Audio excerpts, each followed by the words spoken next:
I am a firm believer in using the right camera for the job, so I often conduct camera tests designed to find the most useful camera for particular production requirements. I am about to embark on a reality project that requires numerous hidden and vehicle-mounted cameras, so I decided to conduct a test on the two cameras that would best meet my requirements, the GoPro Hero 4 and the AEE S70. I would like to point out that this is not a review of the two cameras. This is a test specifically designed to find both cameras' strengths and weaknesses so I can make an informed decision on which camera to use for the project. The AEE starts with a huge disadvantage. At the time I took the test, the top of the AEE range was the S71, but only the S70 would be available to me in the amount of cameras I would need for the project. However, the top of the range for GoPro was the Hero 4 Black, and it was available in the numbers I would need, so these are the two models I tested. First, I shot a format test to know the range of the frame size and the distortion of the lenses. This is the widest frame of the S70, and this is the tightest. This is the widest of the Hero 4, and this is the tightest. Combined on a split frame, I can see the Hero 4 has a slightly wider range. The S70 has 4 picture size options. The Hero 4 only has 3. Both lenses were not rectilinear and had exactly the same amount of distortion. Next, I tested the dynamic range of the two cameras. The S70 performed very well in both wide and telephoto. The Hero 4 did not seem to perform quite so well. If we mark the point on the grayscale where the darker greys appear to turn solid black and the lighter greys appear to turn solid white, we see the S70 has a wider dynamic range than the Hero 4 by quite a bit. On the color chart, both cameras performed well, but they were not the same. The S70 had a more primary look. The Hero 4 had a slight muted look. I like both, but neither were true to the chart. To test resolution, I shot a chart against widest and tightest settings. This was to check that the tightest frame was not just a crop. In the split frame, we can see both frame sizes are full resolution on both cameras. Then I split the close-ups of both cameras. They looked very similar resolution-wise. The S70 looked brighter and crisper with stronger whites and deeper blacks. In a 600% zoom, we can see the S70 is more defined with a better contrast. But if you scrutinize the frames, it also has more artifacting than the Hero 4.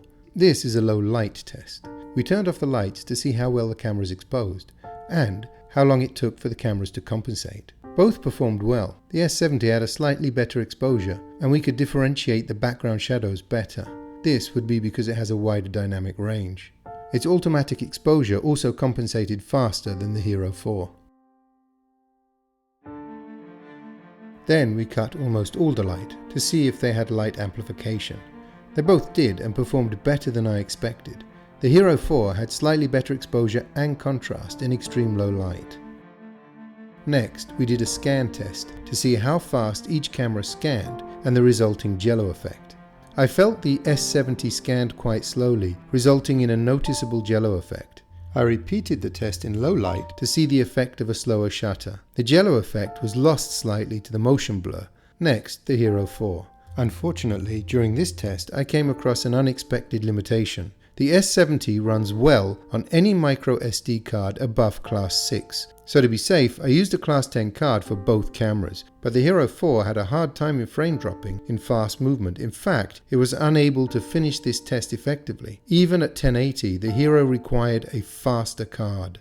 I did record enough frames to cut a demonstration of the amount of jello effect and motion blur for each camera, but the Hero 4 is demonstrated only in still frames. By cutting a frame of the maximum slant beside a still of the same frame, we can see the amount of jello effect.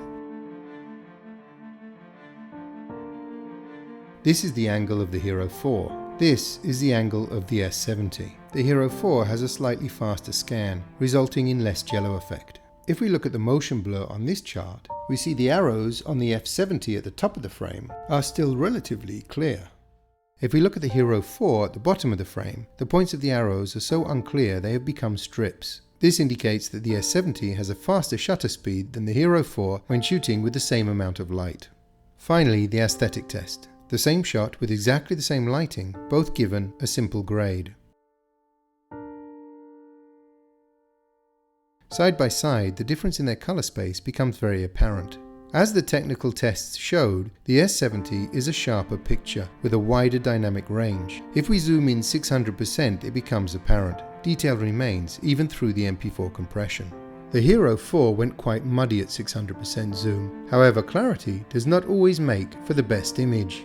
I admire the high technical spec of the S70, but I prefer the scan of the Hero 4. After showing the two aesthetic shots around, the consensus was split approximately 50-50. Some like the sharp, colourful look of the S70, some the softer, more filmic look of the Hero. Even though I prefer the aesthetic of the Hero 4, I did eventually equip the project with S70s. The reason for this was not to do with the look or the technical performance, as both performed way beyond my expectations. The reasons for my decision were all practical. The S70 has a standard camera thread in its base. The Hero does not. I have a vast arsenal of grip equipment that I plan to use for this project that the Hero 4 won't easily connect to. The fact that the S70 comes with a detachable screen as standard and can use lower class micro SD cards, and its battery life without the screen seems to last at least twice as long as the Hero 4 made a huge impact on the budget when you consider we needed so many units. I found the S70 to be more like a tiny DSLR with a simple menu that could be easily navigated through using external buttons. The Hero 4 is neat and stylish, but took time to navigate through. For this particular project, that could be the difference between getting the shot or missing it. The Hero is an excellent action camera, but so is the S70, and it is more versatile. Thus, it better fitted this particular project. I hope this test may be useful to you.